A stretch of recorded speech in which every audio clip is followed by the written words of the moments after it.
The early days, oh, a better nation, fair and free, Scotland.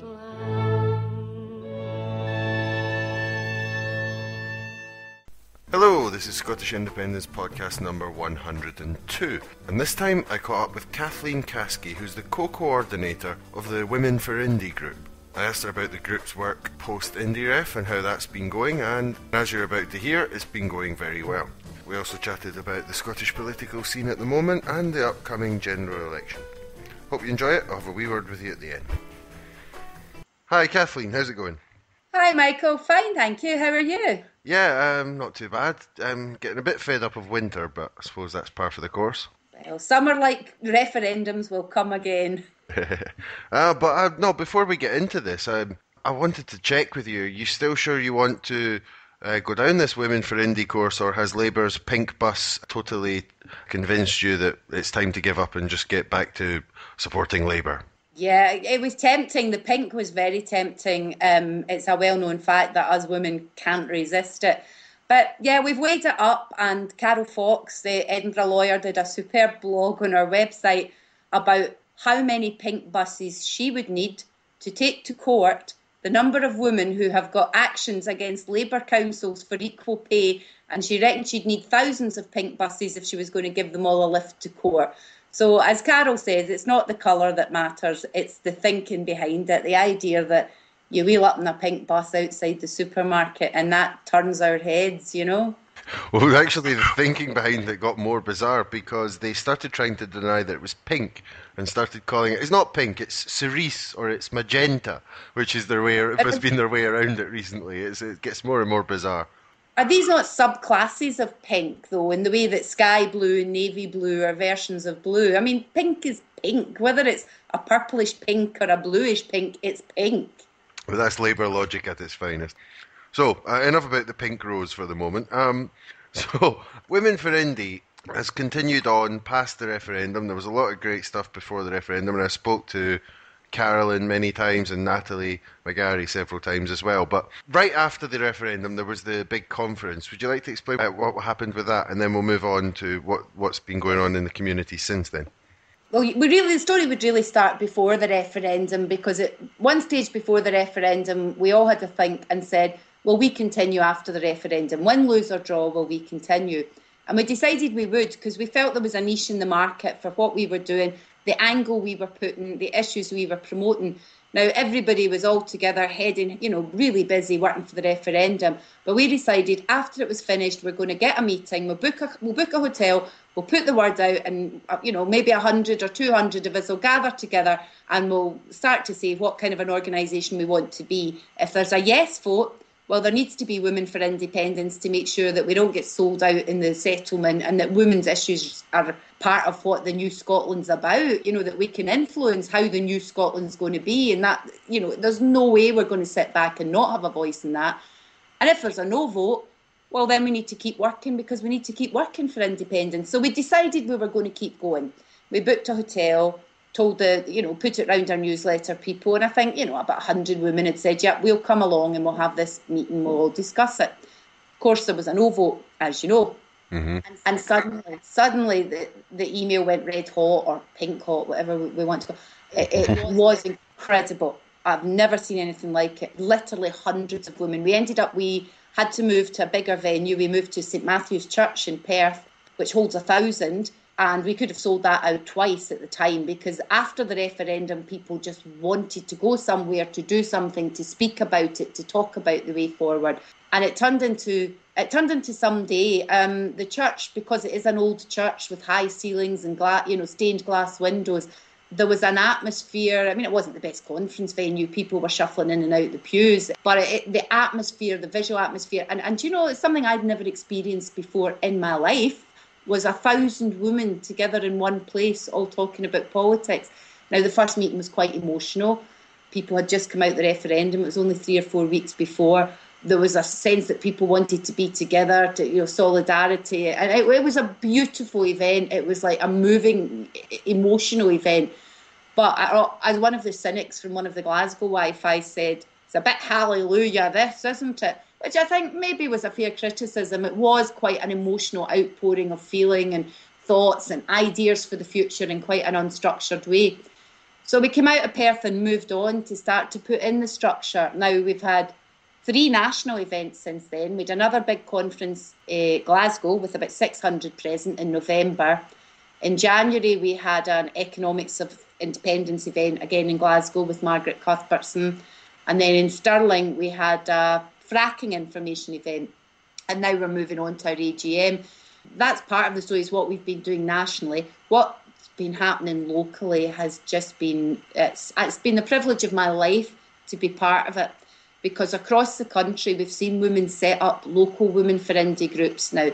I think that we have about 60 groups now. Some are more active than others. Some are meeting monthly, running events. Others are just kind of loose networks, mailing lists, groups of women that come together to do particular things. And some of them, to be honest, of the 60 haven't got off the ground. But I mean, we're sorting all that out. And I would estimate that by the time the AGM's over, we'll have 30 or 40 actual active groups who are organised, networking on the ground. They're all having meetings, they're having guest speakers. Stirling had an Economics for Independent event last weekend. They sold it out, 200 women. There's going to be one in Dundee, being organised by the Women of Dundee and Angus. There's speakers across the country. They're having Aberdeen Women for Indies, the Indie Quines are having a Ceilidh. A whole load of events happening on International Women's Day, including in places like Dumbarton, where we didn't previously have much of a presence. There's a fabulous event with artists and poets and so forth happening in Dumbarton on International Women's Day. And then our own AGM on the 14th of March. And we are going to announce at that the elections of our first national committee. And the elections are underway at present. We've got 33 candidates standing for 18 places.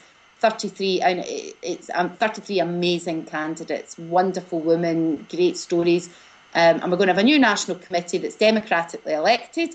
We're going to adopt a constitution because we've gone down the line of becoming a membership organisation, democratic membership organisation, rather than just staying as a campaign or a think tank like Commonweal have done, or Radical India are still doing events, but they maintain quite a loose sort of affiliation. We actually have members now, people who pay to join us and have a vote in an election. So we've become a membership organisation. We opened for paid memberships just over 2 weeks ago, and we've got nearly 600 women who've already joined. That's on top of 4,000 who are supporters, and then your Twitter followers, your Facebook people on top of that. So we really have got the genesis here of a lasting organisation that's going to have a voice in Scottish politics and fill a particular niche in Scottish politics. So is at the AGM, you're saying you're not doing the think tank stuff, but will there be some kind of policies that you'd be trying to put pressure on getting in specifically, or is it still more important the kind of discussion forum idea where when I spoke to Carolyn at the beginning of the whole referendum process, and she was saying, it was a way to give women the chance to speak when they were being excluded from the debate. So I was kind of double-barreled question. Yeah, is there some kind of policy forum going to come to the fore? I'm not sure we're going to have a policy forum in that sense. What we would have very much is campaign priorities. For example, earlier this year, and that came from a local group, came from Edinburgh Women for Indie, but we had the campaign to not open the big prison in Inverclyde for women because we wanted the Angelina report to be implemented. And it's slightly complicated to explain if you haven't been following the debate, but we campaigned hard on that. And although other people may have taken the credit, we had a great campaign against the opening of that prison. So the conference will, AGM, the annual meeting, we will set the campaign priorities going forward. Now, local groups will do their own campaigning also. For example, the Rutherglen Women for Indie group campaigned against the closure of a local library, a very local campaign. So there's an opportunity for us at a national level to pick up local campaigns and take them nationally. We'll support local women campaigning in their communities. And we'll just see what issues there are. We're going to be talking a bit about equal pay. We're going to be talking a bit about land reform. But it's just whatever women think are the key issues we want to campaign on. We also need to not lose focus in the fact that what brings us together isn't just that we're women, but also that we are a yes group. We are a pro-independence group.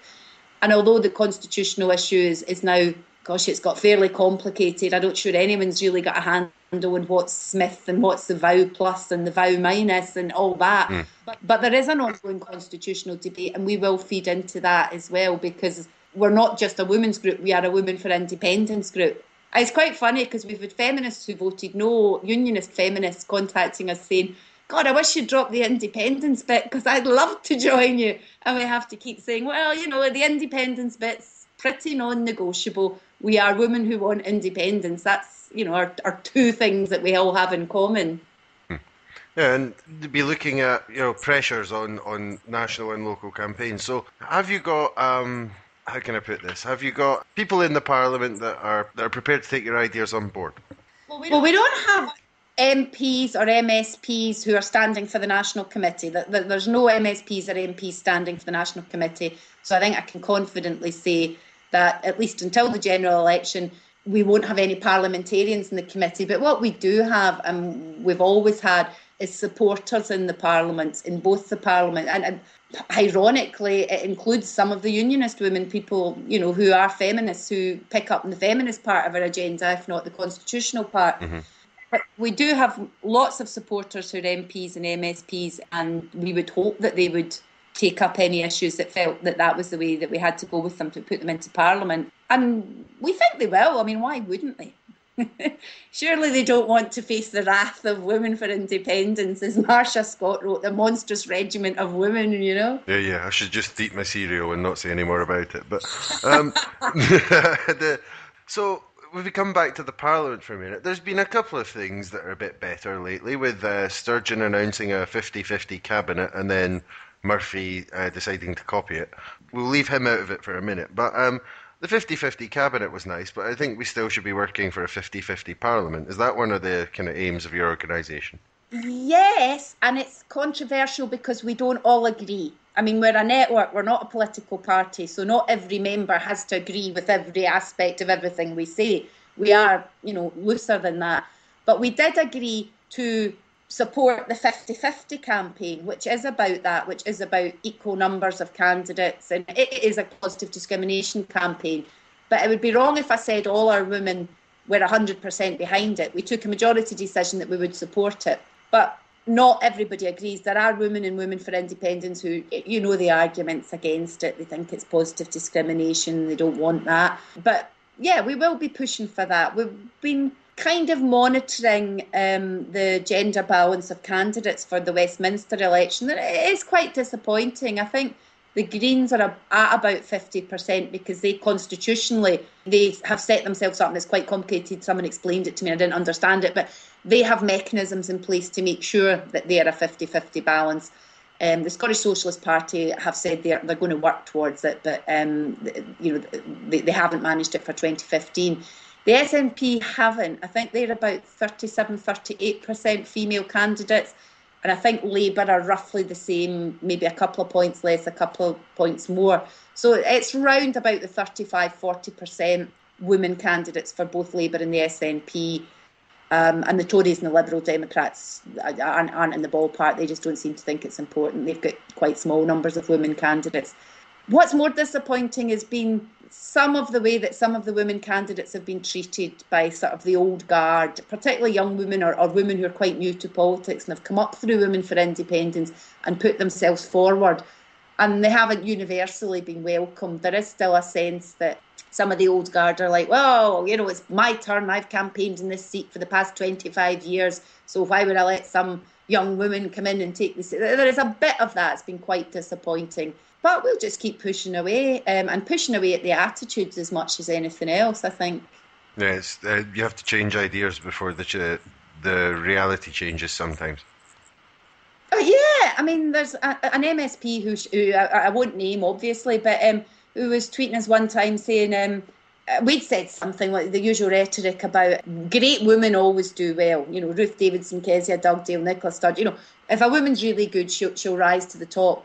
But men just have to be mediocre. One of those sort of slogans. Mm-hmm. And this particular MSP got quite upset about that, and he's demanding name and shame the mediocre male MPs. Do you know, Michael, I was so tempted. But I let it go. I let it go. It was over Christmas. Perhaps he'd been at the sherry. But yeah, so you still do get